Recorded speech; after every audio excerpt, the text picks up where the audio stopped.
সুপ্রিয় দর্শক, শুরু হচ্ছে সিনোরা আমি এখন কি করব।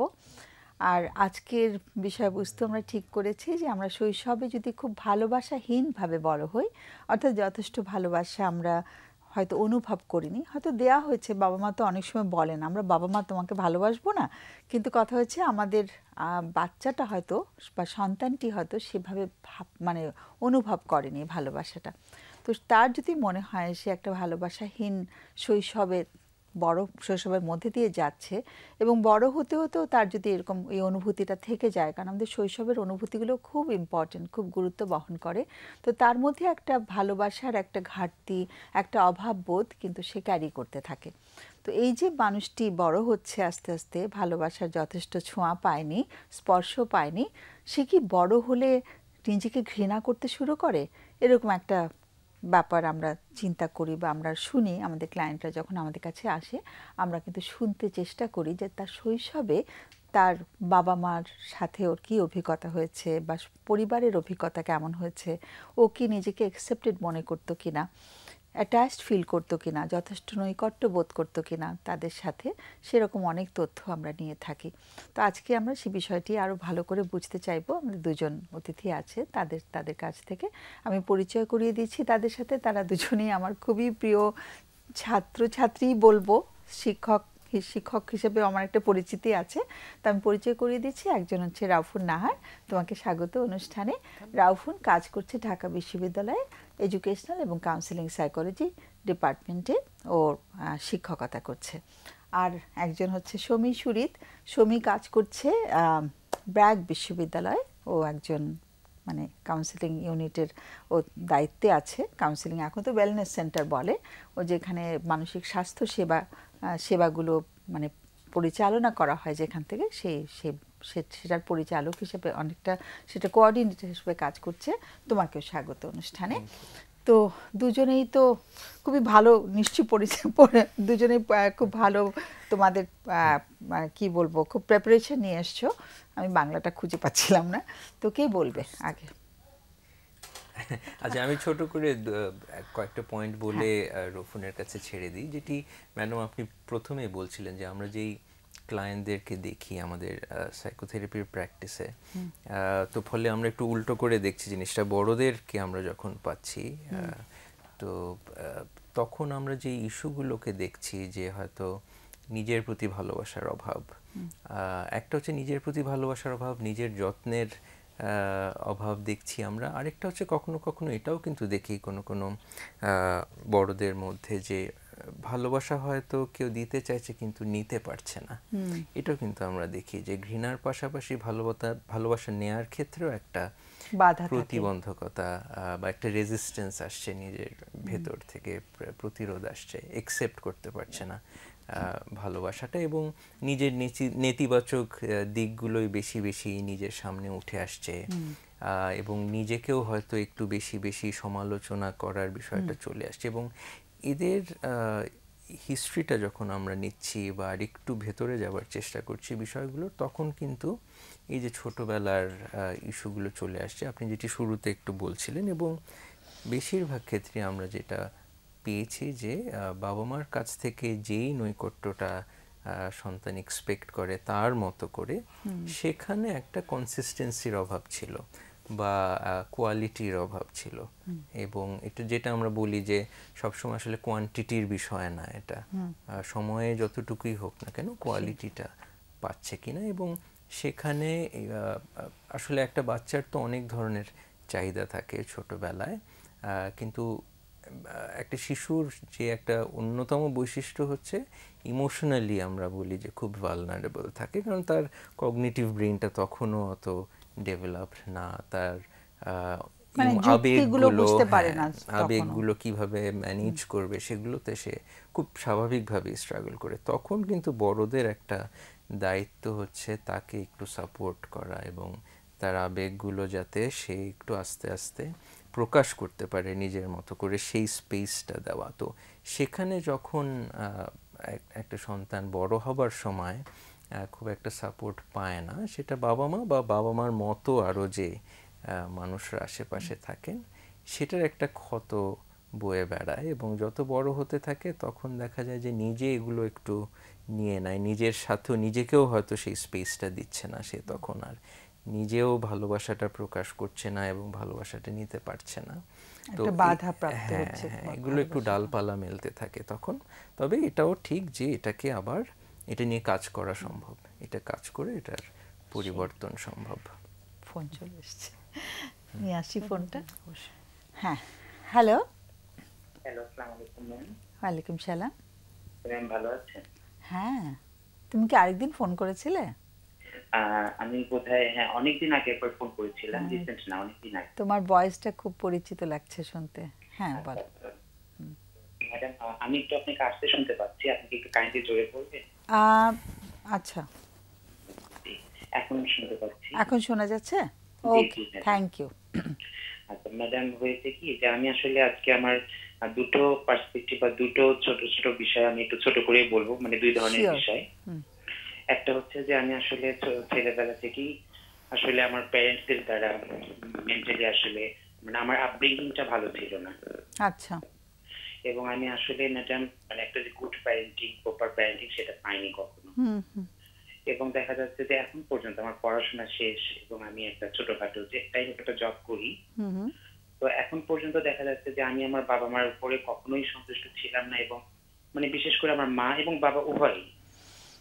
আমার বাবা একটু আপনার বদরাগী টাইপের, হ্যাঁ, আর একটু হুইমজিক্যাল টাইপের, এবং মানে খামখেয়ালি, এবং মানে কেমন যেন। আর আমার মা হচ্ছে খুব মানে অ্যাবিউসিভ কথাবার্তা বলে, এবং মানে মেন্টাল টর্চার করা, ভার্বাল অ্যাবিউজ করা, এগুলোতে উনি অভ্যস্ত। এবং এগুলো করে উনি আসলে আমাকে আসলে অনেক কষ্ট দিয়েছে, এবং এখন পর্যন্ত আর খুবই মানে ইমোশনাল ব্ল্যাকমেল বলি, অথবা মানে মানে যা মুখে আসে তাই বলে। তারপরে আর খুব জাজমেন্টাল ম্যাডাম। আর বিষয়টা হচ্ছে কি যে আমাকে মানে আমার মাঝে মধ্যে মনে হয় ম্যাডাম যে মধ্যবিত্ত পরিবারে জন্ম নেওয়া কি কোনো পাপ? মানে আমার মনে হয় যে তাদের এত এক্সপেকটেশন, মনে হয় যে আমি তাদের কল্পিত সে আইডিয়াল সান হতে পারিনি। মানে তাদের মানে আমার কথা যে আমার সন্তানকে আমি স্পেস দেব, সে বড় হওয়ার পরে সে তার তো একটা বিবেক আছে, সে তো আর আমাকে, তার নিশ্চয়ই তার ভিতরে কিছু মোরালিটি থাকে, কিছু ভ্যালুস থাকে। আমি কেন তার উপরে ধরনের টর্চার ইনফ্লিক্ট করবো, এবং তার উপর অতিরিক্ত এক্সপেকটেশন। যেমন ধরেন যে ম্যাডাম আমার লাইফে এখনো তেমন কিছুই এখনো বলতে গেলে হয়নি, আমি নতুন একটা জব করি, বাট মানে তাদের এক্সপেকটেশন এমন যে আমি যেন তাদের ফাইন্যান্সিয়ালি অনেক বেশি যদি সাপোর্ট করতে পারতেন তাহলে বোধ হয় ভালো হতো। তারপরে আমি আমার মতো করে আছি, বাট আসলে এটা তাদের পছন্দ না। এমনিতে তো সারা জীবনই আমার সাথে অন্যায় করেছে এখন পর্যন্ত, মানে আমার এটা ভুল ওইটা ভুল, আমি আসলে তাদের মন মতো চলতে পারছি না। বাট আমার যে একটা স্বাধীনতা আছে, আমি যে একজন মানুষ, আমার যে স্পেস দরকার, এবং আসলে আমার যে রেসপেক্ট আছে, কখনোই আমার মা সেটা করেনি। আমার মা কখনো আমাকে রেসপেক্ট, স্নেহ কিছুই করেনি। আর আমার আসলে মাঝে মধ্যে মনে হয় যে আমি তাদের থেকে দূরে থেকেও ভালো থাকতে পারি না অনেক সময়, বাট আমি চাই যে দূরে থেকে কিভাবে ভালো থাকবো, কারণ কাছে ঘেঁষলে তো ভালো থাকা যায় না। আচ্ছা, একটু তোমার বয়সটা বলবে? আর আমরা তো, তুমি আগে ফোন করেছিলে যদিও, বয়সটা ভুলে গেছি। আর তুমি কি একমাত্র সন্তান নাকি আরো ভাই বোন আছে? আমার বয়স ম্যাডাম এখন 30, এক্সাক্ট বয়সটা 34 এ রিসেন্ট মানে পড়েছে আর কি, 34। ওকে। আর আমি আমি আমি বড় ছেলে, আমরা 4 ভাই। 4 ভাই বোন? 4 ভাই, বোন নেই, আমি বড়। আচ্ছা, তুমি বড় আর 4 ভাই? আমরা মোটে 4 ভাই। তোমার আরো 3 জন ছোট ভাই আছে, তাই তো? আচ্ছা আচ্ছা, ওকে। হ্যাঁ, তো তুমি একটা কাজ করছো, এবং বাবা মা এখন কি, বাবার ইনকামটা একটু কমে গেছে নাকি? মানে বাবার ইনকাম বলতে কি যে মানে আমার বাবা এমনিতে একসময় সে ব্যবসা বাণিজ্যের দিক দিয়ে ভালো ছিল, বাট এখন তার হয়তো মানে সে আসলে তার লোনের কারণে সে একটু প্রবলেমে আছে, একটা ক্রাইসিসে পড়ে গেছে, তো প্রবলেমে আছে। বাট সে এটা বুঝছে না যে আমি তো ম্যাডাম, আমি তো আর একদম আহামরি যে আমার অনেক কিছু তা তো না। তো এখন আমি তো নিজেকে ডেভেলপ করছি, আমি তো নতুন জবে ঢুকেছি, আর আমার উপর তো অতিরিক্ত এক্সপেকটেশন রাখলে আমি কিভাবে, যেমন আমার 34 চলছে, আমারও তো লাইফে তেমন কিছুই হয় না, আমার তো ম্যারেজের বয়স হয়ে গেছে, এবং আমারও অনেক, আমি ফিজিক্যালি আসলে একটু সিক, আমারও অনেক ধরনের চ্যালেঞ্জ আছে। তো আসলে আমাকে তো বুঝতে হবে এখন তাদের। আর সবচেয়ে বড় কথা, তাদের ব্যবহারটা এত বাজে যে তারা আমার মন থেকে বেরিয়ে গেছে। তো আমি তারপর চেষ্টা করি যে যতটুকু মাঝে মধ্যে দেবার বা গিফট দেবার, বাট সেটা তাদের মনে হতো না। তারা হয়তো ভাবে যে আমি তাদের মনের মতো করতে পারছি না। হ্যাঁ, বোঝা যাচ্ছে। একটু আমার আরো দু একটা প্রশ্ন আছে তোমার। জি, তুমি তো বড়, আর তোমার ইমিডিয়েট ছোট ভাইটা কত কত কত বড়? আমার মেজো ভাইটা আমার যে ম্যাম ও প্রায় 7.5 বছরের বেশি, আর প্রায় 8 আচ্ছা, বছরের ছোট। অনেকই ছোট। আচ্ছা, মানে জি, একটা বড় তারপরে গ্যাপ এগুলো আছে। জি। এবং ওরা পরপর হয়েছে, তাই তো? হ্যাঁ, তারপর ওরা 2-3 বছর পর পর আচ্ছা, হয়েছে। কিন্তু ওদের সাথে বাবা মার আচরণ কি তোমার সাথে যা হয়েছে ছোটবেলা থেকে বা এখনো যা হচ্ছে, ওদের সাথে কি একটু ভিন্ন আচরণ দেখেছো বাবা মার দিক থেকে? না ম্যাডাম, ওদের সাথে হয়েছে কি যে যেমন মেজো সন্তানকে একটু বেশি স্নেহ করে আমার মা, সেটা আচ্ছা মানে ওর সাথে একটু মানে কিছুটা সফট আর কি, আমার চেয়ে অনেকটাই মানে নরম, আচ্ছা, মানে অনেকটা ওর উপর ওর সাথে দেখি ভালোই সম্পর্ক। ওকে, আর আর দুটো যারা আছে ওদের সাথে আবার খুব মানে টক্সিক সম্পর্কই, ভালো না। আচ্ছা, ওকে। তো আর এরকম। দুজনেই বাবা মা কি দুজনেই একটু টক্সিক আচরণ জি করেন? জি জি, দুজনেই টক্সিক। আর বিশেষ করে আমার বাবা তো ম্যাডাম প্রথমেই বলেছে একটু রক্তটা বদলাগি টাইপের আর কি। আচ্ছা আচ্ছা, বাট ওকে। আমার বাবা আবার ভার্বাল ইউজ করে না, বাট মার মধ্যে এই জিনিসটা আছে। হ্যাঁ, আর তো মা, তোমাদের ভাইদের মধ্যে বন্ডিংটা কেমন?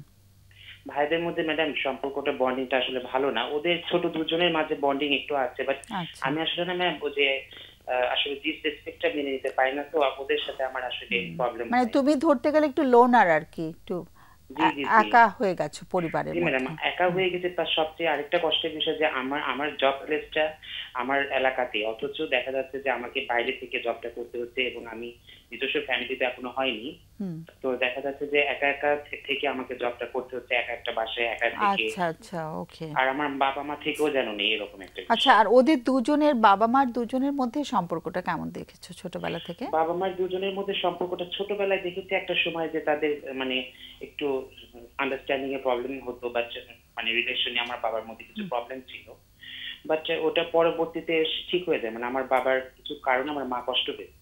আচ্ছা, তো আমার বাবা একটু মানে বাইরে ঘোরাফেরা করা, বা আমার মা যেগুলো পছন্দ করতো না, কারো কারোর সাথে নেশা, এগুলো নিয়ে তাদের কিছু কলহ হতো। আচ্ছা। বাট এগুলো সবসময় হতো না, লং টাইম হয়নি, বাট আমার মার মধ্যে দীর্ঘদিন আমার মা সেই কষ্টগুলো ক্যারি তোমাকে করেছে। শৈশবে ওটা দেখতে হচ্ছে আর কি।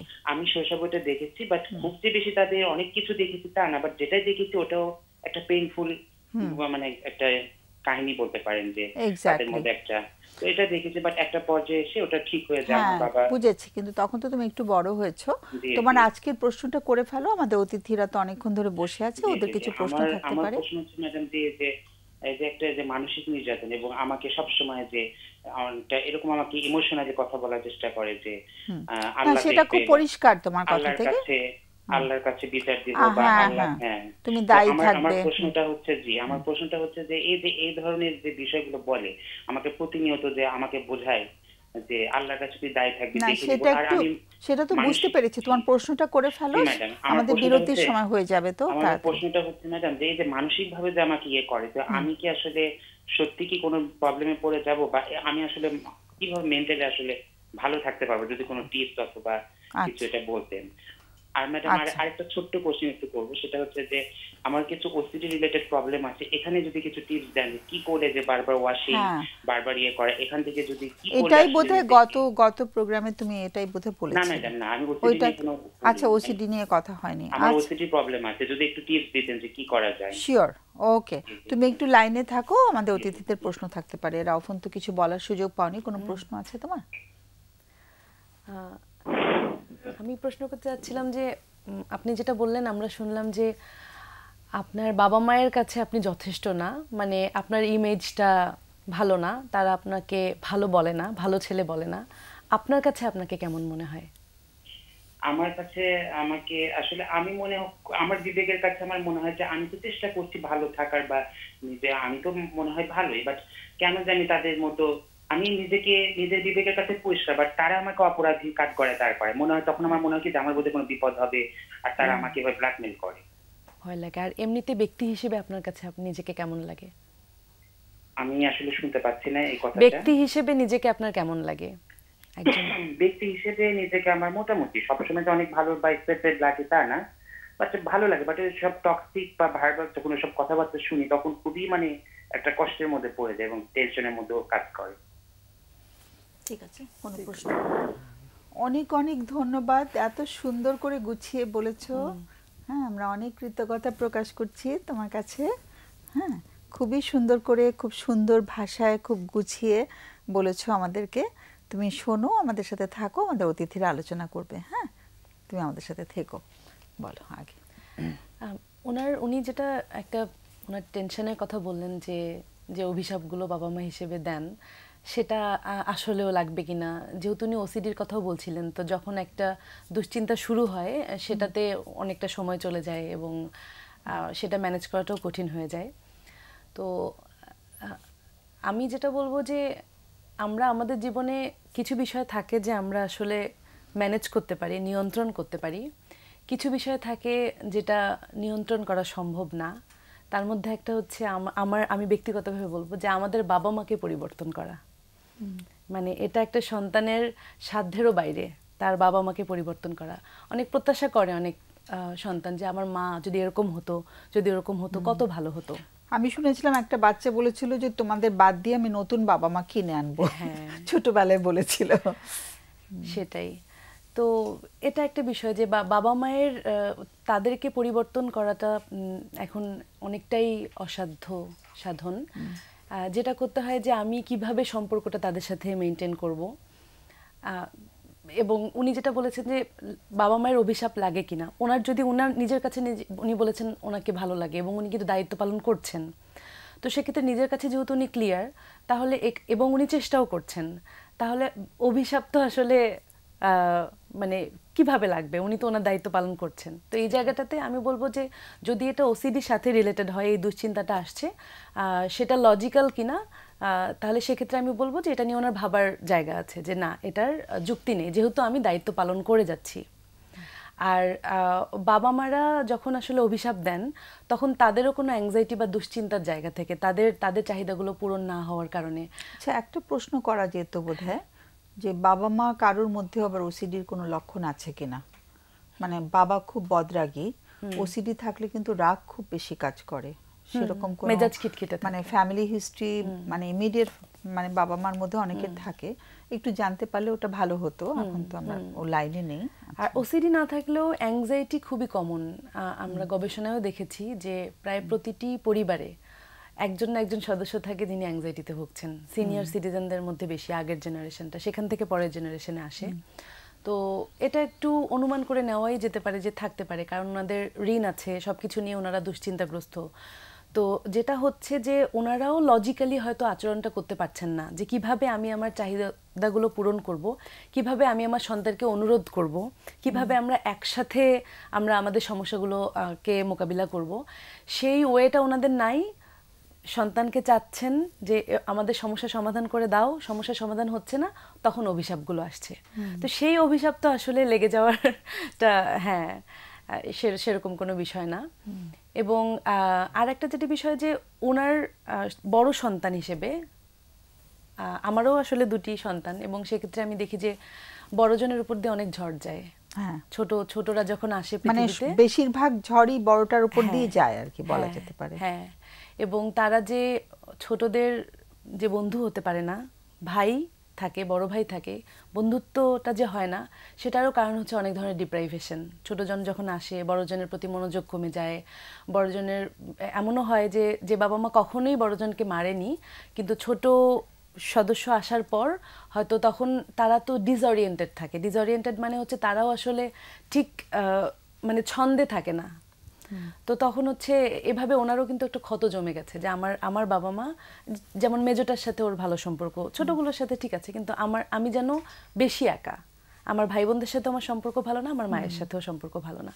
তো সে জায়গায় ওনার ম্যানেজমেন্টটা হচ্ছে প্রথমত যে গিল্ট এবং শেম, এ দুটো খুব বড় বড় আসলে ডিফিকাল্ট মানে কঠিন আবেগ, এ দুটোর সাথে ওনার কাজ করা দরকার, যে এটা হেল্পফুল না। মানে আমার মনে হয় একটু হেল্প নিতে হবে, কারণ ওসিডিটাও আছে, তো একটু প্রফেশনাল হেল্প দরকার হবে মনে হচ্ছে। সেটাই ওনার আমি অনুমান করছি যে ওনার ক্ষেত্রে ওনার যৌক্তিক মন বলছে যে না, কোনো অভিশাপ আমার লাগবে না, আমি তো করে যাচ্ছি, কিন্তু কোথাও থেকে একটা আসছে অনুতাপ, আমি পারছি না, এরকম একটা ব্যাপার। তো সেটা নিয়ে কাজ করা দরকার, বিশেষ করে এই যে অনুতাপ এবং লজ্জার যে বিষয়টা, সেটা নিয়ে।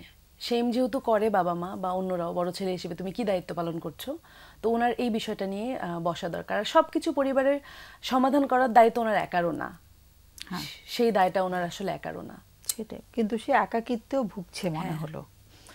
হ্যাঁ, মানে ওর কথা সূত্র ধরে একটু অ্যাড করব হচ্ছে মানে নিজেকে একটু অনুমতি দিতে হবে নিজের দিকে তাকানোর। মানে খুব বেশি তো আসলে এক্সপেকটেশন অনুযায়ী জীবনটা যাপন করতে পারছে কিনা সেগুলো নিয়ে অনেক অবসেশন তৈরি হয়েছে তার মধ্যে। সো একটু নিজেকে অনুমতি দেওয়া যে আমি একটু নিজের দিকে তাকাতে পারি। এবং আমি আরেকটা জিনিস ভাবছিলাম যে যে বয়সটা এখন আছে বা ডেভেলপমেন্টের যে স্টেজে আছে, এখন কিন্তু আসলেই মানে নিজেকে নিয়ে কাজ করার সময় তার, এবং নিজের যে স্কিলগুলো আছে বা যেগুলো একটু ডেভেলপ করতে চায় সেগুলোকে ফোকাস করে যদি উনি একটু কিছু অ্যাকশন প্ল্যান চিন্তা করেন এবং সেগুলোতে ব্যস্ত প্রফেশনাল থাকেন হেল্প নিলে হয়তো এবং সেখানে সেটা, ভালো হেল্প হবে আর কি। আমাদের একদম বিরতির সময় হয়ে গেছে, আমরা ঘুরে আসছি বিরতি থেকে। সুপ্রিয় দর্শক, ছোট্ট একটা বিরতিতে যেতে হবে, বরাবরের মতো ঘুরে আসছি আমরা সিনোরা আমি এখন কি করব অনুষ্ঠানে অল্পক্ষণ পরে।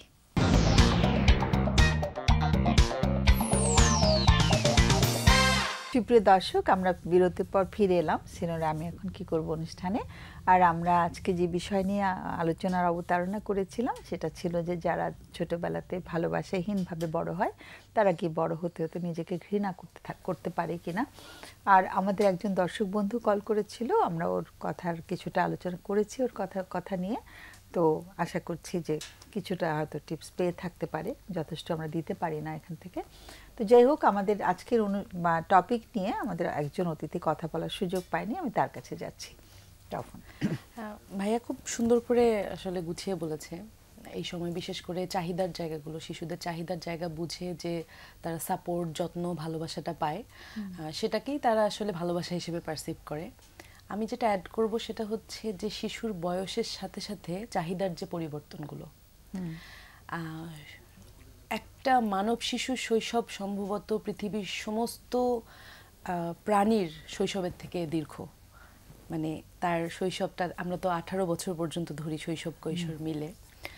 তো দেখা যাচ্ছে যে প্রথম 1.5 বছর তার যে চাহিদাগুলো থাকে, তার 2 বছর পরে কিন্তু চাহিদাগুলো ভিন্ন হয়ে যায়। তো অনেক সময় বাবা মায়েরা যখন ডিপ্রেশন নিয়ে কোনো কিশোরী আমাদের কাছে আসে, বাবা মা বলে ওর ডিপ্রেশন কেন হবে, ওর কি অভাব রেখেছি আমরা। একদম, এটা খুব কমন একটা ডায়লগ। কিসের অভাব, ওকে নিয়ে দেশের বাইরে ঘুরতে যাচ্ছি, ওর জামা কাপড়, ওর পড়াশোনা, সমস্ত কিছু ওকে দিচ্ছি। তারপর এক্সপ্লোর করতে গিয়ে পাচ্ছি যে ও যেটা পাচ্ছে না সেটা হচ্ছে নিজের জন্য স্পেস, রেসপেক্ট, ওর প্রাইভেসি। এই যে আমাদের দর্শকও বললো তো। হ্যাঁ হ্যাঁ, তো এই যে বয়সের সাথে সাথে ওর চাওয়াগুলোর পরিবর্তন হচ্ছে, সেগুলো খেয়াল রাখাটাও হচ্ছে আমি যে ভালোবাসাটা প্রদান করব সেটার একটা দায়িত্বের অংশ।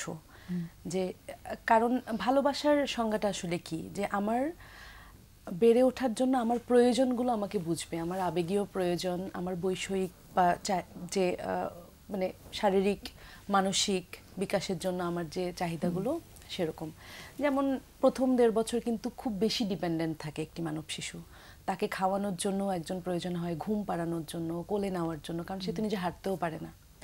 ঠিক তেমনিভাবে যখন সে আসলে হাঁটতে শেখে তখন আর সে সবসময় কোলে উঠতে চায় না, সে তখন চায় একটু এক্সপ্লোর করতে, একটু চারদিকটা দেখবে, ঘুরবে। তো আমি হয়তো বাবা মা হিসেবে, অভিভাবক হিসেবে আমি ভাবছি যে ওকে আসলে জড়িয়ে রাখাই তো আমার দায়িত্ব, আমি ওই চাহিদাটা বুঝতে পারছি না। তখন ও ধরে নিচ্ছে যে আমি চাচ্ছি ঘুরতে, আমাকে দিচ্ছে না, বাবা মা আমাকে ভালোবাসে না। এই জায়গাটা ঠিক তেমনি ভাবে যে কোন বিকাশের কোন স্তরে একটি শিশুর কি প্রয়োজন হয়, কি চায়, এগুলো প্যারেন্টিং এর মাধ্যমে আমরা আসলে বাবা মায়েদেরকে যদি আমরা জানাই, তাদের জন্য প্যারেন্টিং করতে অনেক সুবিধা হবে, চাওয়াগুলো বুঝতে, এবং তাদের ইন্টেনশন সবসময় শুভ থাকে যে আমার সন্তান ভালো থাক। অনেক সময় বোঝেন না জন্যই আসলে সময় মতো তার চাহিদাটা পূরণ করতে পারে না শিশুর। সেটাই। এবং আনফর্চুনেটলি আমরা কিছু জেনে বিয়ে করি না, আবার প্যারেন্টিং শিখেও বাচ্চাদের জন্ম দিই না, না সেটাই মুশকিলটা ওখানে হয়ে যায়। একটা ফোন আসছে, ফোন নিয়ে নিই। হ্যালো, আসসালামু আলাইকুম। ওয়ালাইকুম সালাম, শুনছি আমরা। জি, ভালো আছেন? হ্যাঁ, থ্যাংক ইউ। তো আমি আজকের টপিকে কিছু কথা বলবো আর কি। শিওর, খুব ভালো হয়, তাহলে বলো। আমি তখন 2য় শ্রেণীতে পড়ি। আমার মা আমাকে খুব মারধর করতো। একদিন স্কুলে যাইনি, এজন্য আমাকে এমন ভাবে মারে আমার শরীরের বিভিন্ন স্থান ফেটে রক্ত বের হয়। এছাড়া খুব সবসময় খুব নোংরা ভাষার বাজে গালি দিত। এগুলো আমার তো একদম ভালোই লাগতো না। একদিন আমি কি যেন গালি মুখে বলছিলাম, এজন্য আমার বাবা আমাকে বস্তায় ভরে ধারালো ছুরি দিয়ে জবাই করতে নিছিল। এর থেকে আমি খুব ভয় পেয়ে যাই। তারপর থেকে মায়ের অত্যাচার তো অব্যাহত থাকেই। আমি কোনো কাজে ভুল করলে বা কোনো কথা না শুনলেই সে মারধর করতো আর উপহাস করতো, ভয় দেখাতো। সেই মারগুলো ছিল অমানবিক। এমন মারতো যে রক্ত জমা হয়ে যেত।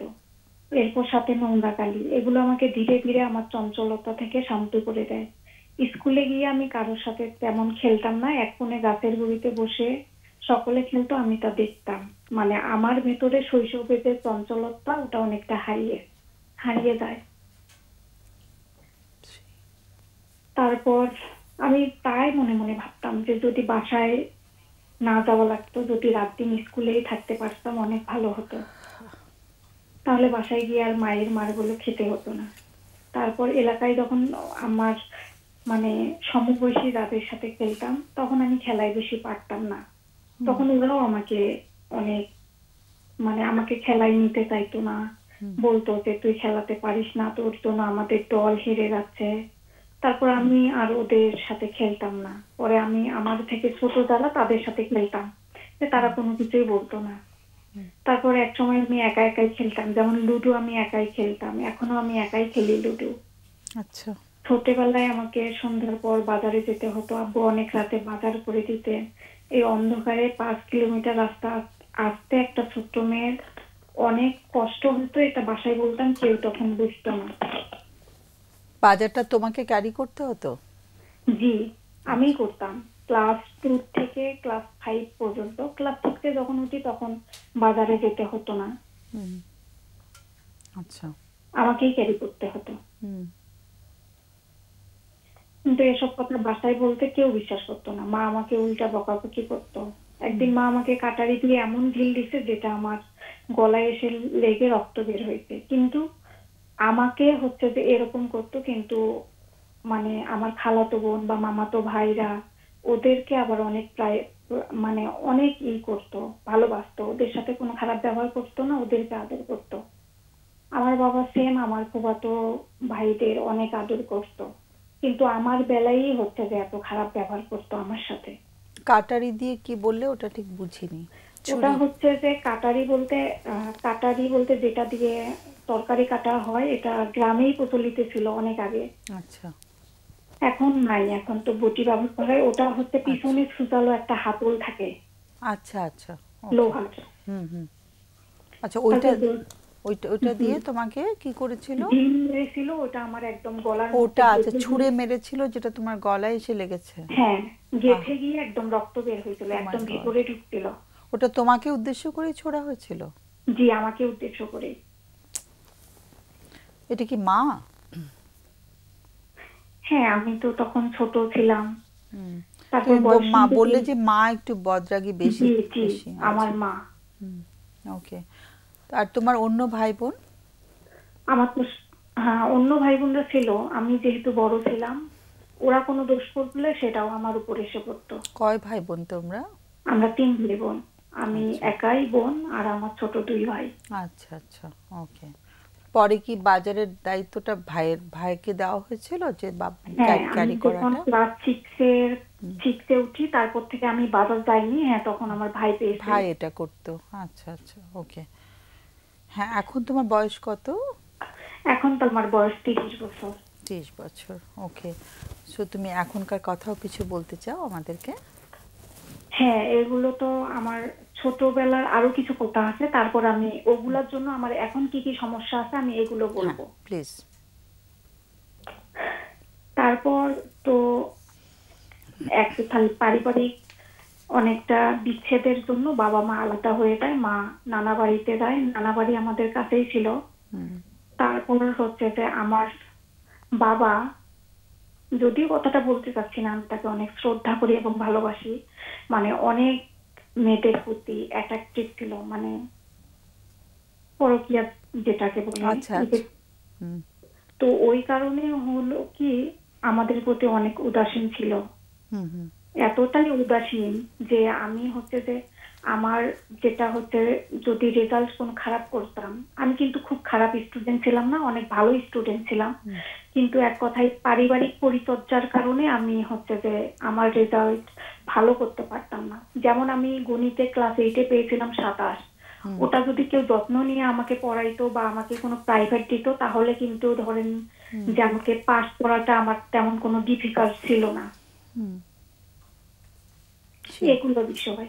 তো আমি আমার মা যখন নানা বাড়িতে চলে যায় তখন হচ্ছে যে আমি সেখানে যাইতাম, তো তারাও হচ্ছে যে অনেক দূর দূর করে তাড়িয়ে দিত, অনেক খারাপ ভাষা ব্যবহার করত।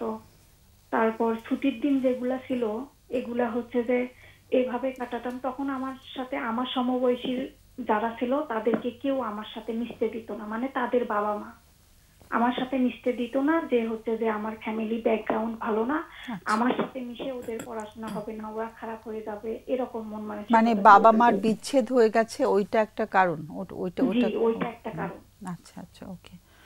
সো মানে তোমরা বাবার কাছে থেকে গেলে, মা চলে গেলেন আলাদা হয়ে, তাই তো? ওকে। সো তাহলে তোমার পরবর্তীতেও অনেক কষ্ট হয়েছে। এখন তোমার লাইফে কে কে আছে? এখন সবচেয়ে যেটা বড় বিষয়, আমি কোনো কারোর সাথে মিশতে পারি না, এক কথায় আমার আত্মীয় স্বজন, তারপর হচ্ছে কোনো অনুষ্ঠানেই আমি অ্যাটেন্ড করতে পারি না। এখন কেউ যদি আমাকে বলে যে ভালোবাসি, এই কথাটা আমার সবচেয়ে বড় মিথ্যা মনে হয়। মানে আমার অবচেতন ভাবেই আমার মনে হচ্ছে যে খুব ঘৃণাবোধ সৃষ্টি হয় নিজের প্রতি, যে আসলে আমার তো কেউ ভালোবাসে না, তাহলে আমি কেন বেঁচে আছি, আমার এই বেঁচে থাকার কি অর্থ? ভীষণ কষ্ট হবার কথা। কখনো নিজেকে কষ্ট দিয়েছো? কখনো হার্ট করেছো নিজেকে? নিজেকে কিছু করে কষ্ট দিয়েছো কখনো? না, কখনো কষ্ট দিইনি। এক্সেলেন্ট। সো এটা খুবই একটা। আর সবচেয়ে বড় বিষয় হচ্ছে আমি যৌন জীবনে অনেক আগ্রহ হারিয়ে ফেলছি, যেটা আমি এক কথায় আমার দাম্পত্য জীবন অনেক খারাপ যাচ্ছে। তুমি ম্যারিড তো না? জি, আমি পরিবারে কারোর সঙ্গে তেমন কোনো যোগাযোগ করতে পারতেছি না, মানে ন্যাচারালি যে মানুষ কথা বলে না, আমি ওই কথাটুকুই বলতে পারতেছি না। আমি সবসময় ঘরের মধ্যেই থাকছি, শুধু খাওয়া এবং মানে আবশ্যিক কোনো কাজ ছাড়া বাহিরে বের হচ্ছি না। আমার পরিবারের কারোর সাথে আমি তেমন যোগাযোগ করি না। তোমার কবে বিয়ে হলো? বিয়ে হয়েছে 5 বছর, 2018 সালে বিয়ে। মানে যখন তোমার 25 বছর বয়স? হ্যাঁ। আচ্ছা, বিয়েটা কি পরিবার থেকেই পছন্দ করে দিয়েছিল? আচ্ছা, নিজেই। আচ্ছা আচ্ছা। কিন্তু এখন তুমি দাম্পত্য জীবনটাতে ভালো ফিল করছো না? দাম্পত্য জীবন ভালো বলতে যৌন জীবনে আগ্রহ হারিয়ে ফেলছি, মানে ওই বিষয়টা আমার একদম ভালো লাগে না। এবং সেটাও তো একটা দাম্পত্য জীবনের সমস্যা করার কথা, সেটা কি ঘটছে? বুঝি নাই, আরেকবার। মানে যখন আমাদের শারীরিক সম্পর্কে অনীহা তৈরি হয়, সেটা তো দাম্পত্য জীবনকেও ব্যাহত করে, সেটা কি ঘটছে তোমার জীবনে? হ্যাঁ, ব্যাহত হচ্ছে অনেকাংশেই, মানে তার সাথে অনেক ঝামেলা হচ্ছে। সন্তান আছে কি তোমার? হ্যাঁ, একটা মেয়ে। কত বড়? 4 বছর প্লাস। 4 প্লাস। ওর সাথে কি মাঝে মাঝে একটু তুমি মানে একটু দুর্ব্যবহার হয়ে যায় তোমার অজান্তে? প্রতিটা সময় আমি যেগুলো পাইছি সেম ওইটাই রিফ্লেক্টেড হচ্ছে তোমার আচরণে। মানে আমি এতই কন্ট্রোল করতে চেষ্টা করতেছি, আমি পারতেছি না। আর আমার অবচেতন মনে এটা বারবার মানে রিভাইজ হয় যে যেহেতু হচ্ছে যে মানে আমি যেহেতু ভালোবাসা পাইনি, সেহেতু আমি যাদেরকে বা যারা আমার মধ্যে আছে, যারা আমার বাউন্ডারির মধ্যে আছে, বা আমি আমার মেয়ের কথাই বলি, আমি যে আমার মেয়েকে মানুষ করতেছি, এও এক সময় হচ্ছে যে আমাকে ভালোবাসবে না, আমাকে ছেড়ে চলে যাবে, এরকম একটা ভয় ভেতরে কাজ করে। জি।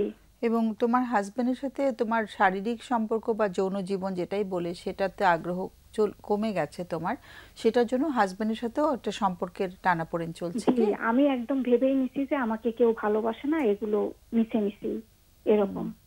তুমি যখন সে কাছে আসতে চায় তুমি তাকে বাধা দাও? জি, বাধা দেই একদম। হচ্ছে যে যে যেমন রোমান্টিক কোনো স্পর্শ আছে না, ওগুলো আমার একদম অসহ্য লাগে। সেটা কি দাম্পত্য জীবনের শুরু থেকেই ছিল না আস্তে আস্তে হয়েছে সেটা? শুরু থেকেই ছিল না, আস্তে আস্তে হয়ে গেছে। ওকে, আর তোমরা তো পছন্দ করেই বিয়ে করেছো তাই না? জি। ওকে, তোমার আজকে আমাদের কাছে প্রশ্নটা কি? আজকে প্রশ্ন হচ্ছে যে এই যে আমার প্রতি ঘৃণা, অবচেতন মনে যে একটা ঘৃণা বাসা বেঁধেছে।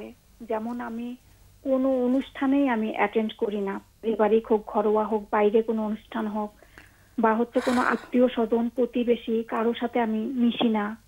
আমার কোনো মনের কথা আমি কারোর সাথে শেয়ার করতে পারি না, মানুষের সাথে আমি কখনোই মিশতে পারি না। হ্যাঁ, তোমার প্রশ্নটা কি আজকে আমাদের কাছে? আমার এই যে অবচেতন মনে এই পারিপার্শ্বিক অবস্থা নিয়ে, বিশেষ করে ভালোবাসা নিয়ে যে ঘৃণা বোধ, হ্যাঁ, এটা আমি কিভাবে ওভারকাম করবে, তাই তো? হ্যাঁ, খুবই কঠিন ব্যাপার। আমরা আশা করছি আমাদের অতিথিরা নিশ্চয়ই কিছু আলোচনা করবেন পরবর্তীতে। ওদের কোনো প্রশ্ন থাকতে পারে, তুমি একটু লাইনে থাকো। তোমাদের কাছে কোনো প্রশ্ন আছে? হ্যাঁ, একটি বিষয় হচ্ছে মানে আপনি তো বললেন আপনার আসলে যাত্রাটা খুব কঠিন ছিল, এবং একটা জিনিস হচ্ছে এর মধ্যেও আপনি আজকে এত সুন্দর করে আপনার কথাগুলো বললেন, এবং আপনি চাইছেন যে আপনার মধ্যে যে বিষয়গুলো এসছে, যেগুলো একটু পরিবর্তন দেখতে চান, এটা নিয়ে আপনি কাজ করতে চাইছেন। তো এটা একটা অত্যন্ত ইতিবাচক দিক। এটা কিন্তু বলছে যে আপনার ভেতরে একটা মানুষ আছে যে আসলে নিজেকে একটু অন্যভাবে দেখতে চাইছে এবং নিজেকে নিয়ে কাজ করতে চাইছে।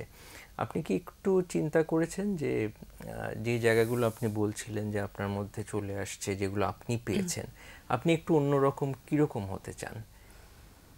আসলে আরেকবার বলবেন প্লিজ? আপনি আপনার মধ্যে যে পরিবর্তনগুলো দেখতে চান সেই জায়গাগুলো নিয়ে কি একটু ভেবেছেন যে ঠিক কোন জায়গাগুলো একটু আপনি পরিবর্তনটা দেখতে চান নিজের মধ্যে? আপনার কোন আচরণগুলোর মধ্যে একটু পরিবর্তন দেখতে চান? যেমন হচ্ছে যে আমি, আচ্ছা, তোমার আওয়াজটা না একটু কমে গেল, তুমি একটু মানে মাউথপিসের কাছে এসে কথা বলো, মুখটা একটু কাছে এনে কথা বলো।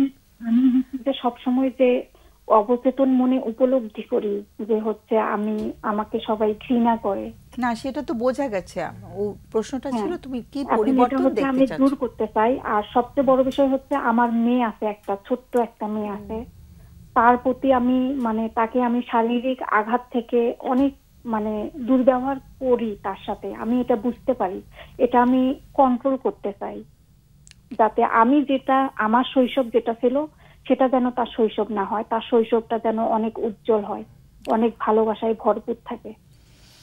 যদি একটু এটার সাথে যোগ করেন যে এই যে অনেক সময় গায়ে হাত তুলে ফেলছেন, এইটা না করে আপনি কিরকম সুন্দর সময় কাটাতে চান আপনার মেয়ের সাথে?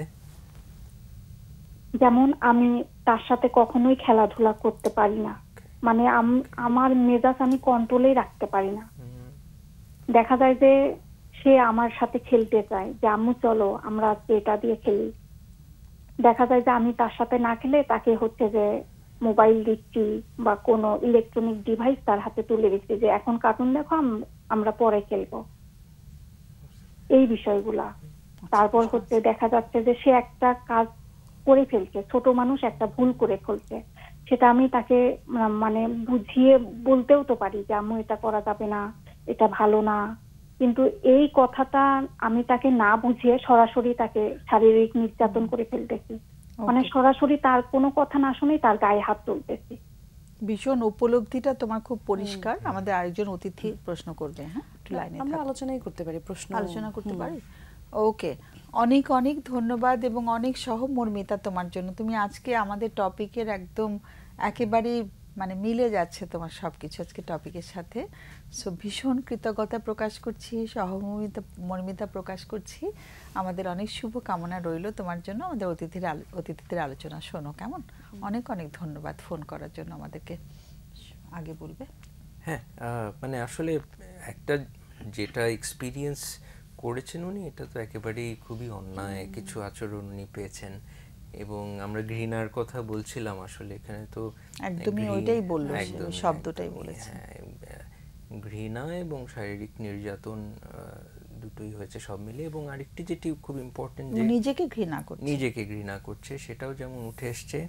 আবার এই যে উনি বলছিলেন যে ওনার সন্তানের সাথে উনি খেলতে পারছেন না, খেলতে চাইছে, এবং উনি শেয়ার করছিলেন উনি যখন স্কুলে পড়তেন উনি খেলতেন না, উনি একটা গাছের গোড়ায় বসে থাকতেন, খেলা দেখতেন, এবং পরে যখন খেলতে চাইতেন পারতেন না। তো কিছুটা ওই অতীতের বিষয়গুলো বারবার অবচেতন মনে উনি যেটা বলছেন যে ফিরে আসছে। সো একটা আমরা বুঝতেই পারছি যে ওনার একটু প্রফেশনাল হেল্প লাগবে, নেওয়াটা ভালো হবে এই ক্ষতগুলো নিয়ে কাজ করা।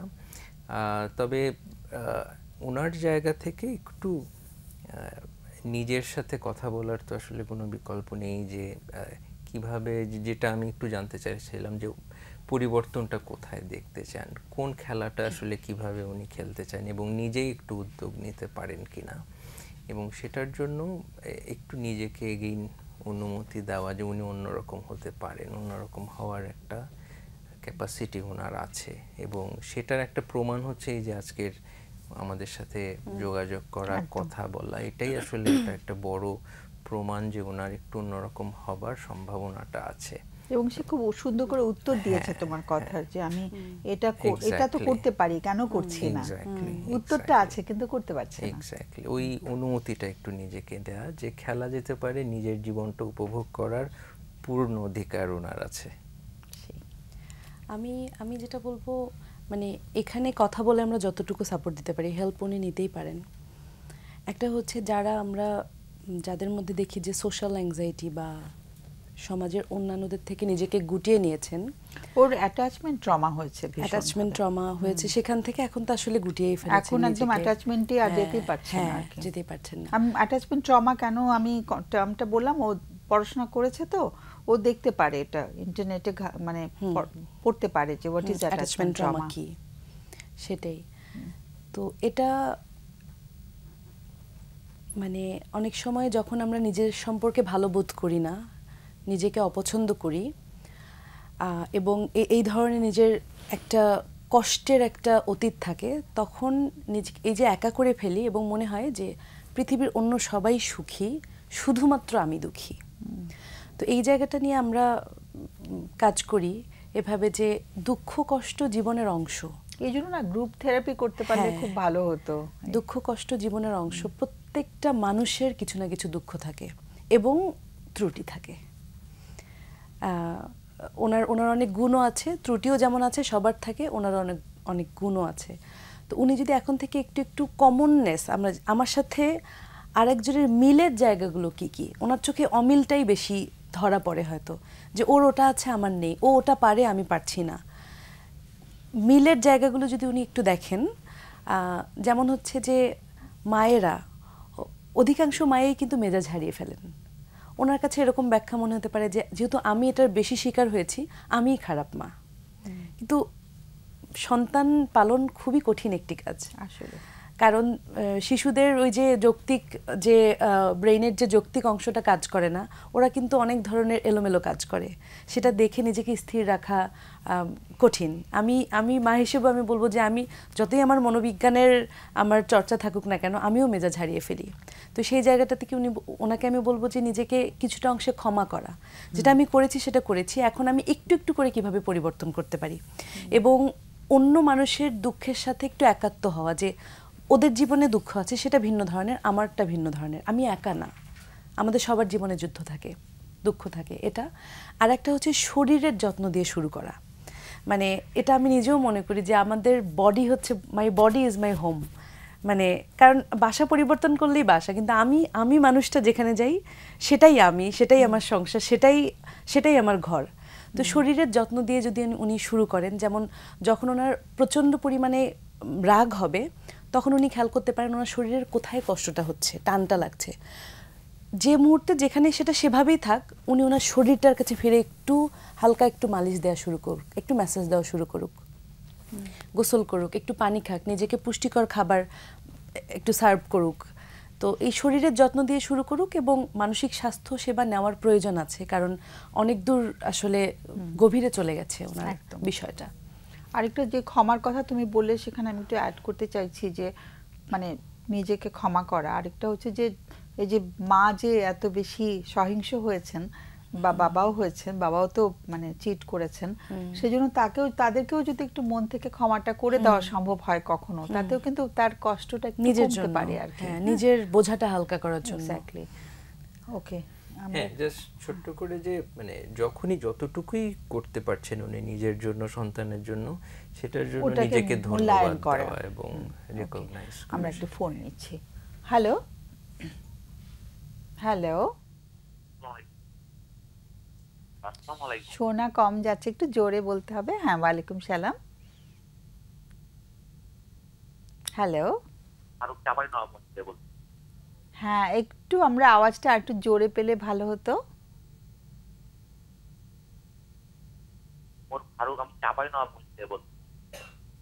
সাভারের?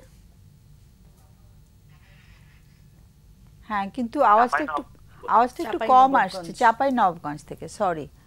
একটু আর একটু জোরে শুনতে পারলে খুব ভালো লাগতো আমাদের।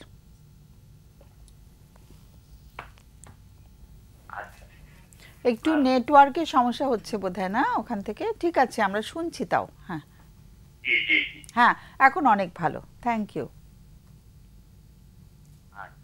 আমার প্রশ্ন হচ্ছে, আমার 14 বছরের ছেলে, 2 বছরের আমার ছেলে 14 বছর, আমার ছেলের ছেলে ক্লাস 8-এ পড়ে। ক্লাস 8-এ পড়ে? 14 বছরের ছেলে ক্লাস 8-এ পড়ে। হ্যাঁ, এখন পরিষ্কার শোনা যাচ্ছে। জি, তো ক্লাস 7-এ যখন ছিল আমার ছেলে, তখন খুব ভালো মতো মনোযোগ দিয়ে লেখাপড়া করত। ক্লাস 7-এ যখন ছিল? হ্যাঁ। আবার এখন ক্লাস 8-এ উঠেছে। 8-এ উঠে আমার ছেলেটা খুব মানসিক ভাবে মানে স্কুল যেতে চাইছে না। আচ্ছা। তারপরে আবার বন্ধু বান্ধবের সাথে মিশতে চাইছে না। হুম। তারপরে আবার বাড়িতে ভালোভাবে খাওয়া দাওয়া করে না। হুম। অথচ সে সমস্যার মধ্যে আছে কিনা আমি বলছি, আব্বা সমস্যার মধ্যে আছে, সে বলছে না সমস্যার মধ্যে নাই। ক্লাসে অসুবিধা হচ্ছে? এইরকম করে উনি আমার রাগ কন্ট্রোলে রাখতে পারি না, আমার গায়ে হাত তুলে। রাগটা কন্ট্রোলে থাকছে না? ওকে, ওর গায়ে হাত তোলা হয়ে যাচ্ছে। হ্যাঁ। তো এখন আমার লেখাপড়া শিখাবো, আমি কি লেখাপড়া শিখতে পারিনি, আমি ছেলে, আমার তার ভবিষ্যৎটা আমি করে দিতে চাই, উনি মোটেই স্কুল যেতে চাইছেন না। আমার কি করবো? ও কিছু বলছে কেন স্কুল যেতে চাইছে না? হঠাৎ করে ও উৎসাহটা হারিয়ে ফেললো। ক্লাস 7 পর্যন্ত তো ঠিকই পড়ছিল, তাহলে উৎসাহটা হারিয়ে গেল কি কারণে? কিছু কি বলছে? আসলে উনি তো আমাকে বলেন না যে আমি এই কারণে স্কুল যাবো নাকি, বা আমাকে মাস্টাররা মারধর পারে। আমি স্কুলে যে স্যারদের সাথে পরামর্শ করেছি, স্যাররা বলছে যে না, আপনার ছেলেকে তো আমরা কোনোদিন গায়ে হাত তুলেনি, তোমার ছেলে তো মোটামুটি ভালোই ছিল, এতদিনে এরকম কেন হলো? তো আসলে সে কিসের কারণে এরকম আমরা কি বলতে পারি। ওকে, ওর আরো ভাই বোন আছে? জি, ওনার একটি ছেলে, আমার একটি ছেলে আছে, তো ওনার বয়স 6 বছর। কত? 6 বছর বয়স। 6 বছর, আচ্ছা। আর বড় ছেলের বয়স এখন কত? 13, 14? আচ্ছা, তাহলে ছোট জনের বয়স 6, তার মানে বেশ একটা গ্যাপ আছে দুজনের মধ্যে, তাই তো? 8 বছরের ছোট ভাইটা। ওকে, এখন কোনো কিছু কারণ বোঝা যাচ্ছে না যে ও কেন পড়াশোনায় উৎসাহটা পাচ্ছে না, এবং ক্লাস 7 পর্যন্ত ঠিকই সে মানে ভালো রেজাল্টও করেছে, তাই তো? আমার মানে তাকে নিয়ে আমার খুব গর্ব হচ্ছিল যে আমি না তাকে লেখাপড়া শিখে মানুষের মতো মানুষ করবো। তো এখন যে অবস্থায় করতে হয়ে গেছে, তো মনে হচ্ছে যে উনি তো স্কুলের আর লেখাপড়া কিছুই করেছিলেন, এরকম মনে হয়। আচ্ছা, সবচেয়ে মুশকিল হচ্ছে কারণটাও বোঝা যাচ্ছে না, তাই তো? ওর কি বন্ধু বান্ধব আছে স্কুলে? ওনাকে মাঝে মাঝে আমি জি ওর বন্ধু বান্ধব আছে স্কুলে? জি আছে। ফ্রেন্ডস আছে, বন্ধু আছে স্কুলে? আচ্ছা আচ্ছা জি আছে, আচ্ছা, ওকে। হ্যাঁ, নেটওয়ার্কের সমস্যা হচ্ছে। নেটওয়ার্কের ভালোই সমস্যা হচ্ছে। আমরা একটু অতিথিদের কাছে যাচ্ছি। প্রশ্নটা কি এটাই যে কি করে ওকে উৎসাহটা ফিরে আসবে ওর, তাই তো? এটাই আমরা জি আমি কি করে তাকে আবার আগের মতো যে লেখাপড়া করবে, ঠিক যে আছে। আগের জায়গায় ফের আবার যাও। হ্যাঁ, ঠিক আছে, একটু লাইনে থাকতে হবে। কারো কোনো প্রশ্ন আছে কিনা? নেটওয়ার্কে যেহেতু সমস্যা, আমরা একটু কোনো প্রশ্ন নেই।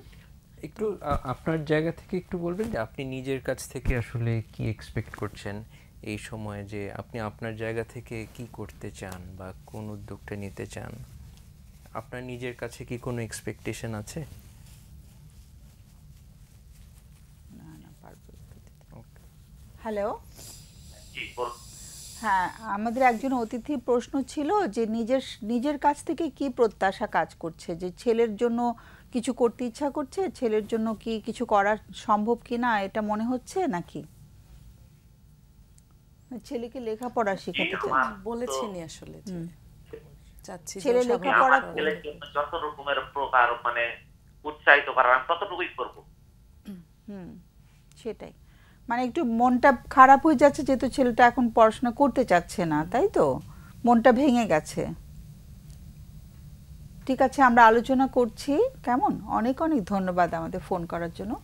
বলো, তুমি আগে বলবে। এটা হচ্ছে যথেষ্ট পরিমাণ তথ্য তো ওনার কাছেও নেই আসলে। একজনকে সহযোগিতা করার জন্য তো আসলে বেশ কিছু তথ্য দরকার হয়। আর এই বয়সে যেমন ওকে প্রশ্ন কি কি করা যেতে পারে তথ্যের জন্য, সেটা নিয়ে আমরা আলোচনা করতে পারি। কারণ ও কিভাবে ও মুখ খুলবে, ওপেন আপ হবে, ও ও বলতে শুরু করবে কিভাবে, সেটা নিয়ে আমরা কথা বলতে পারি। যেমন হচ্ছে যে স্কুল নিয়েও কিছু প্রশ্ন করা যেতে পারে। স্কুলে অনেক কিছু ঘটে, অনেক সময় শিশুরা বাসায় বলতে নিরাপদ বোধ করে না, যে যদি উল্টো আমাকে দোষ দেয়, সেটা হতে পারে। যে এভাবেও প্রশ্ন করা যেতে পারে যে তুমি কি স্কুল পরিবর্তন করতে চাচ্ছ? হয়তো যদি বলে হ্যাঁ, তাহলে সেটা একটা কিউ, তাহলে ওখানে কিছু ঘটছে কিনা। তুমি যাওয়ার পথে তোমার কোনো অসুবিধা হয়, মানে মোট কথা যে ওকে প্রশ্ন করে করে, এবং সেটা মানে যদি সে চুপ থাকে কিছুক্ষণ, ঘরটা চুপই থাক, মানে বারবার জেরার মতো প্রশ্ন না করে খুব ধৈর্য নিয়ে এবং মানে শান্তিপূর্ণভাবে এবং ওকে স্পেস দিয়ে তো প্রশ্ন করলে ও যদি বলতে শুরু করে। এটা আর একটা হচ্ছে ওর বন্ধুদের থেকে খবর নেওয়া যেতে পারে, মানে ওর বন্ধুদের সাথে কিছু শেয়ার করেছে কিনা, ওর বন্ধুদেরকে সহ ডাকা যেতে পারে বাসায়, যে আসো কোনো একটা অনুষ্ঠানে কিংবা ওর জন্মদিন উপলক্ষে এমনিতেই আসো, খাওয়া দাওয়া করো। হ্যাঁ, বন্ধুদের থেকে তথ্য নেওয়া যেতে পারে, এবং সেটা আন্তরিকভাবে, মানে অবশ্যই জেরা করে না না, জেরা করে না, ওর পেছনে তথ্য নেওয়া ডিটেকটিভের মতো, সেটাও না। হ্যাঁ, সেটাও না, আন্তরিকভাবে। এবং ওর কাছে যেন ব্যাপারটা এরকম মনে হয় যে আমাকে সহযোগিতা করতে চাচ্ছে আমার বাবা, সেজন্যই জানতে চাচ্ছে। তাহলে যেটা হবে যে ও মনোযোগটা পাবে। আমার মনে হয় রাউফুন এই প্রশ্ন করার আগে বোধহয় ওর সাথে একটা মানে একটা বন্ধুত্ব বা একটা হয় না, একটা ব্রিজ, একটা সেতু বন্ধন তৈরি করতে হবে। মানে হয় না, বাবা তো, আমি সবসময় অনেক সময় বাবাকে বলি সংযোগটা আগে তৈরি করা, যে তুমি বাবাকে বলি যে আপনারা ওকে বাইরে নিয়ে যেতে পারেন, ইউ আর দ্য ফাদার, মানে ফাদার সানের তো একটা ব্যাপার আছে, দুজনে একই জেন্ডার। সো চলো আমরা আজকে একসাথে বাইরে বসে কোথাও একটু খাই, হ্যাঁ চলো আমরা একটু ঘুরে আসি, মানে এইরকম একটু ঘুরতে নিয়ে যাওয়া, একটু বাবার সাথে বন্ধুত্বটা আর একটু বাড়ানো। তখন আমার মনে হয় আস্তে আস্তে ও খুলতে শুরু করবে। পরিবেশটা আগে তৈরি করা দরকার। সেটাই, হ্যাঁ, আমরা আবার অনেক সময় জানতে চাইলে ওরা আরো গুটিয়ে ফেলে নিজেকে, মানে আমরা অস্থিরতাটা দেখিয়ে ফেলি, ওরা গুটিয়ে ফেলে। এবং আগে ফ্রেন্ডশিপটা হয় কিনা সেই মানে চেষ্টাটা আমার মনে হয় করাটা খুবই প্রয়োজন। এবং শিশু মন, মানে কত কিছু যে তার সাথে ঘটতে পারে, এটা আমাদের ধারণারও বাইরে আসলে। আবার আমি মনে করি একটা বই আছে না, চাণক্য সেনের পুত্র পিতাকে, পিতা পুত্রকে, আমার মনে হয় ছেলের কাছে একটা চিঠিও লিখতে পারে যে বাবা আমি তোমার সাথে বন্ধুত্ব করতে চাই, আমরা কি একটু গল্প করতে পারি কিনা কখনো। সো হয় না যে একটু হয়তো ওই জায়গার অনেক সময় স্পর্শ করে সেটাই, অনেকে, ওকে সেটাই। করবে কিনা আমরা জানি না, সেটাই। তো একটু মনের কথা খুলে বলার একটা সেটা, সুযোগ। আর ম্যাম যেটা হয় যে এমন একটা পরিস্থিতি তৈরি হয়েছে, সবাই ওকে পয়েন্ট আউট করছে তুমি যাচ্ছ না কেন, সবাই যাচ্ছে তুমি যাচ্ছ না কেন, হ্যাঁ। কি সমস্যা তোমার, হয়তো বা একটু দোষারোপও করে হ্যাঁ ফেলা দোষারোপও হচ্ছে। করছে। তো ব্যাপারটা যদি এভাবে ঘুরিয়ে বলা যায় যে তুমি যেহেতু স্কুলে যাচ্ছ না, নিশ্চয়ই তুমি কোনো একটা সমস্যার মধ্যে পড়েছো, নিশ্চয়ই তুমি যেতে তুমি কমফোর্ট চাও, ফিল করছো না, কিন্তু মানে তোমার তুমি কোনো একটা যেতে অসুবিধা চাও, হচ্ছে, কিন্তু তুমি যে যাচ্ছ না তোমার কষ্টও হচ্ছে। কষ্ট হচ্ছে, কোনো কোনো কোনো হয়তো তোমার অসুবিধা হচ্ছে, সেই অসুবিধার জায়গাটাই আমি জানতে চাচ্ছি, তুমি একটু সময় নাও, আমি শুনতে চাই এভাবে। কারণ ওকে না শুনলে আসলে সমস্যার সমাধান তো সম্ভব না। এবং অনেক কিছু ঘটে ম্যাম, মানে বাচ্চারা একটা কথা নানাভাবে বলে, যেমন যদিও ছেলে শিশু, মেয়ে শিশু কখনোই সরাসরি বলে না যে আমি যৌন হয়রানির শিকার হচ্ছি। সে বলবে যে আমি তোমার কাছে থাকতে চাই, ওই বাসার খাবার ভালো না, ওই বাসায় আমাকে আদর করে না, অন্য অনেক কিছু বলবে, কিন্তু যেটা ওর সাথে ঘটছে ও সেটা বলছে না, কিউ দেয়, মানে ও যেখানে আসলে কমফোর্টেবল বলতে পারছে না। তো সেটাই, যে সেই পর্যন্ত পৌঁছাতে হলে আপনি যেটা বলেন সংযোগটা তৈরি করা, কানেকশনটা তৈরি করা ওর সাথে খুব দরকার, খুবই জরুরি। এবং ওটার জন্য একটু ধৈর্যশীল হতে হবে, কারণ হ্যাঁ একদমই ঠিক কথা, মানে আমরা ধৈর্য যেন কখনো না হারাই বাচ্চাদের সাথে।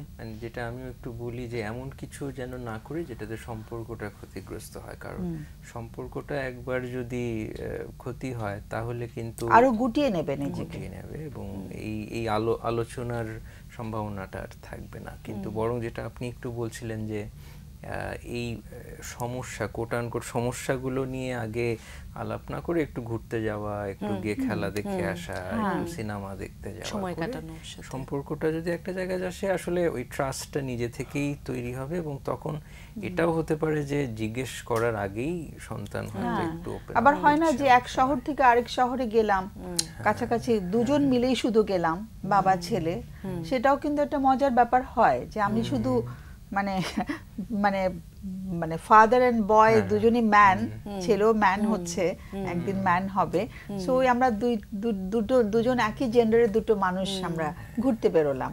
হ্যাঁ, আর 14 যেহেতু বয়সন্ধির বিষয়টা আসলে একটু এই বয়সটা আসলে খুব সেনসিটিভ বয়স, এবং কিছু ঘটেছে কিনা আমরা তাও জানি না, কিছু ঘটেও থাকতে পারে, সেটা তো একদম জানা নেই। আমরা একটা ফোন নিচ্ছি। হ্যালো, আসসালামু আলাইকুম। হ্যালো, আসসালামু আলাইকুম। ওয়ালাইকুম সালাম, শুনতে পাচ্ছি সবাই। জি ম্যাম, কেমন আছেন? ভালো আছেন? হ্যাঁ, ভালো থাকার চেষ্টা করি সব সময়, থ্যাংক ইউ। হ্যাঁ, আমার সংসারের বিষয়ে, ফ্যামিলিগত বিষয়ে, আমার বিয়ে করতে আজকে 7 বছর। 7 বছরের বিয়ে? জি। তো আমার একটা বেবি আছে, মেয়েটা নিয়ে, তার বয়স হচ্ছে 6 বছর। আমি বিদেশে থাকি। আচ্ছা, কাতারে। আচ্ছা। এখন আমার বিয়ের পর থেকে আমার স্ত্রীর সাথে আমার সম্পর্কটা তেমন একটা ভালো যাচ্ছে না। আমি কখনো কথা বললে ও অনেক সময় আমাকে খুব রাগ হয়ে যায়, বা আমি কোনো প্রশ্ন করলে ও ডাইরেক্টলি আমাকে উত্তর দেয় না।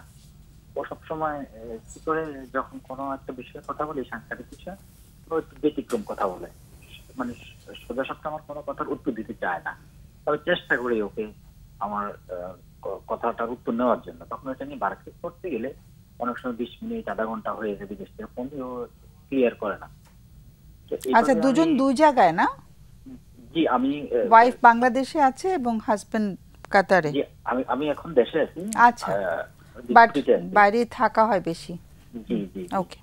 তো আমার বাচ্চাটার বিষয়টা হচ্ছে যে, আমার তো একটা সমস্যাটা বললামই, আমার সাথে ওর যে বার্গেনিংটা হয় সবসময়, ও আমার সাথে একমতে আসে না, বা আমি চেষ্টা করি তাকে কনভিন্স করে আমার সাথে মতামতে নিয়ে আসার জন্য, বা একসাথে ওর সাথে সংসারের বিভিন্ন বিষয় সলভ করার জন্য আমি চেষ্টা করি, কিন্তু ও আসতে চায় না। আচ্ছা, খুব ইন্টারেস্টিং একটা পয়েন্ট শুনলাম, একমতে আসে না। দুজন মানুষের মতামত ভিন্ন হতেই পারে, কোন একটা বিষয় কি বলা যায় যে এই বিষয়টা ওকে যখন আমি চেষ্টা করেছি একমতে আসার জন্য, কোন একটা ঘটনা কি বলা যায় আমাদেরকে? জি জি, আমি বলতে পারি। যখন আমার বিয়ের পরে আমার বোন আমাদের সংসারে থাকতো, আচ্ছা, তো তো ওটা নিয়ে আমি আমার আম্মাকে বললাম, তুমি আম্মা এক কাজ করো, আমার আপুকে তুমি একটা ফ্রেট করে দাও যাতে আমাদের সংসারের সাথে জয়েন না থাকে। ওর বেবি আছে, ওর স্বামী আছে, হাজবেন্ড, ওকে নিয়ে মানে বিবাহিত বোন কিন্তু মা বাবার কাছেই থাকে এরকম? Right right. আচ্ছা। তখন আমার আম্মা বললো যে না এটা হবে না, তোমার বোন এখানে থাকবে, তোমার সমস্যা কি, আমার মেয়ে আমার কাছে থাকবে। আমি বললাম আমি তো আমার ওয়াইফকে নিয়ে ঠিকভাবে সংসারে কোনো আনুষঙ্গিক ভাবে তাকে সাংসারিক করতে পারছি না, ওকে যদি সংসারের কোনো কথা বলি ও বলে যে তোমার বোন আছে, তোমার মা আছে, ওরাই তো সংসারের সবকিছু, আমাকে কেন বলে। তখন আম্মা ওকে তারপর জোর করে রাখলো। রাখার পরে আমি ওকে একদিন বললাম আমার ওয়াইফকে, তুমি একটা কাজ করো, আমার যাতে কথা শুনছে না, তুমি কোথাও রেন্টে কোথাও রুমে চলে যাও, ওখানে ভাড়াতে থাকো মেয়েকে নিয়ে, আর কাজ করো, আর নয়তো তোমার বাবার বাড়িতে থাকো আপাতত, আমি দেখি আম্মা এখানে কি করে একটা সিদ্ধান্তে আসুক। মানে ওয়াইফকে বলা হলো তার বাবা মার কাছে গিয়ে থাকার জন্য কিছুদিন? জি জি জি, যাতে এখানে সমস্যাটা যেখানে ওর যেহেতু ওর অসুবিধা হচ্ছে এখানে অ্যাডজাস্ট করতে। রাইট। এবং কি আমার শ্বশুরকে আমি ঠিক একই সেম কথাটা বলছিলাম, তখন আমার শ্বশুর রাজি হয়নি, না হওয়াতে আমার ওয়াইফও এই বিষয়ে আমাকে রাজি হয়নি, আমার সাথে একমত আসেনি। তখন আমি আমার ওয়াইফকে বললাম তুমি একটা কাজ করো, কোথাও একটা রুম নিয়ে ওখানে থাকো আপাতত, যেখানে তোমার জন্য সেফ হয়, জানাশোনা ওখানে রুম নিয়ে তুমি সেপারেটে থাকো মেয়েটাকে নিয়ে, আমি দেখি ফ্যামিলিতে সমস্যাটা সমাধান হবে। মানে অন্য কোথাও ভাড়া নিয়ে থাকবে? রাইট রাইট, এটা বলছিলাম। পরে ও রাজি হয়নি, ও বলছে না আমি যেতে পারবো না, আমি এখানে থাকবো, তুমি আসো, আসলে সমাধান হবে। তুমি আসার পরে তখন এটা নিয়ে একমত হতো। এইভাবে আমাদের সময় চলে গেল। পরে আমার বেবিটা হলো, হওয়ার পরে ও আমার বেবিটাকে মানে ওর একটু মেজাজে একটু উগ্র, মানে ওর একটু মেজাজ বেশি। বেবিটাকে যে বলিয়ে বুঝিয়ে বেবিটাকে না মেরে, ও বেবিটাকে অনেক মারে, একটু বেবি দুষ্টামি করে, বুঝেছি, হ্যাঁ অনেক মারে। কিন্তু আমি বলি যে তুমি মেরো, ওকে মারার প্রয়োজন নেই, তুমি একটা কাজ করো, ওকে বুঝাও, একবার দুবার তিনবার করে ওকে বুঝাও, ধীরে ধীরে ও ঠিক হয়ে যাবে।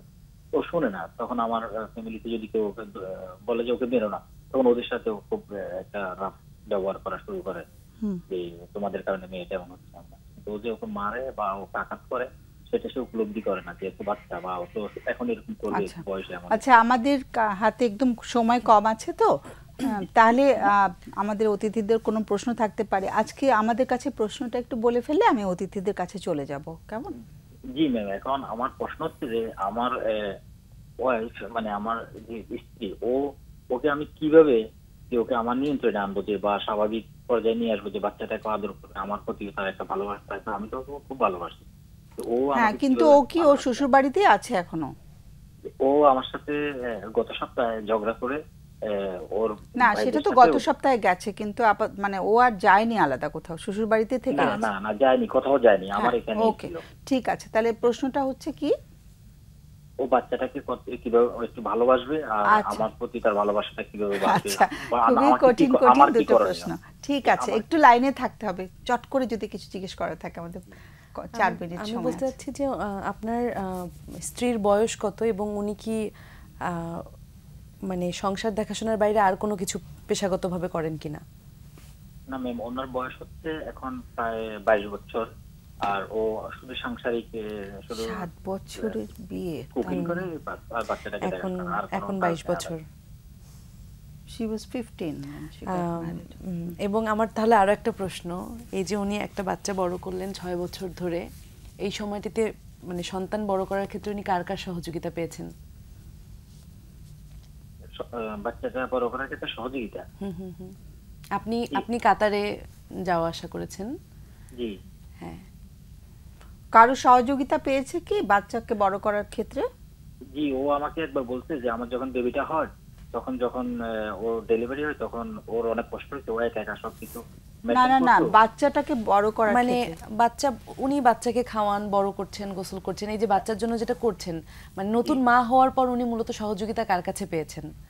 তার কাছ থেকে কোনো সহযোগিতা পায়নি, ও নিজের থেকেই করতো। ঠিক আছে, গট দ্য আনসার। চট করে কোনো কোশ্চেন আমরা আলোচনা করছি, সরি একদম সময় শেষ, সময় ফোনটা এসছে, চট করে আমরা আলোচনা করে শেষ করছি আজকের অনুষ্ঠানটা। ওকে, তুমি চট করে যদি কিছু বলো, আমি ওকে দিয়ে শেষ করব। যেমন উনি কথা বলতে বলতে বলছিলেন যে বাচ্চা হয়ে গেছে এবং ওই সময়টা আসলে মায়ের যে যত্নের প্রয়োজন বা যে নিজেই তো কিশোরী। সাপোর্টটা, হ্যাঁ সেই সাপোর্টটা, মানে 15 বছর বয়সে স্ত্রীর বিয়ে হয়েছে। হ্যাঁ সেই সাপোর্টটা পাননি হাজবেন্ডের কাছ থেকে, বা এবং এটা অলমোস্ট সিঙ্গেল প্যারেন্টিং। যখন বাচ্চা ঘন ঘন অসুস্থ হয় প্রথম 6 বছর, তখন আসলে বাবারও ওষুধ আনা, এই আনা সেই আনা, নানা ধরনের সহযোগিতা প্রয়োজন হয়। একটু জমে থাকা ক্ষোভ থাকতে পারে এটা থেকে। আবার যেহেতু বয়স অল্প, ফলে যেই ধৈর্যের প্রয়োজনটা হয় অনেক সময় ছোট্ট বাচ্চা হ্যান্ডেল করার ক্ষেত্রে, সেখানেও একটু ঘাটতি থাকাটা অস্বাভাবিক কিছুই না। তো এটা বিষয়টা অন্যায়ের বিষয় না, কিন্তু আস্তে আস্তে কোন সাপোর্টটা পেলে মা এই বিষয়গুলোতে একটু আরো যত্নশীল হতে পারবেন আর একটু সদয় হলে বোধহয় সে আর একটু কথা শুনতে চাইবে, এবং তাকে সেই কৃতজ্ঞতাটা জানানো যে তুমি এখন তুমি মেজাজ হারিয়ে ফেলো, তুমি মারো, সেটা যেমন আমি দেখছি, সেটাই তো বলি আসলে। কিন্তু সে যেটা করেছে একটা কিশোরী মা হিসেবে, বাচ্চাটাকে যে বড় করেছে, আমার ধারণা তার ভেতরে কমপ্লেইন তৈরি হয়, আমি একে বড় করছি, আমি তো আমার মতো করে বড় করেছি যতটুকু জেনেছি, কিন্তু আমার ভুলটাই ধরা পড়ছে। তো সে আসলে কি করেছে সেটার জন্য কৃতজ্ঞতা যদি জানানো যায়, তাহলে তার মানে দুজনের কানেকশন হবে, আন্তরিকতাটা বাড়বে। আর একটু আদর করা ওকে। ঠিক আছে, আমরা আজকে শেষ করতে হবে। দুজনকে অসংখ্য ধন্যবাদ। আমরা তো যতটুকু পেরেছি আলোচনা করেছি, আগামীতে আশা করছি আবার দেখা হবে। সুপ্রিয় দর্শক, এবার বিদায় নিতেই হবে, একেবারে শেষ ঘন্টা বেজে গেছে। আর আমরা আগামী অনুষ্ঠানের বিষয়বস্তু ঠিক করেছি যে বাচ্চারা যখন বড় হচ্ছে, সন্তানরা আজকের বিষয়ের সাথে অনেকটাই কানেক্টেড, যে বাবার চোখে মায়ের জন্য ভালোবাসা এবং মায়ের চোখে বাবার জন্য ভালোবাসা, এই যে চোখের এক্সপ্রেশনগুলো, মুখের এক্সপ্রেশনগুলো বাচ্চা যদি দেখতে পায় তাহলে কি ঘটে, এবং সেটা এত প্রয়োজন কেন, বাচ্চার জন্য এত গুরুত্ব কেন বহন করে, সেটা নিয়ে আগামীতে আমরা আলোচনা করব। সে পর্যন্ত সবাইকে অনেক অনেক ধন্যবাদ এবং শুভকামনা জানিয়ে শেষ করছি। শুভরাত্রি।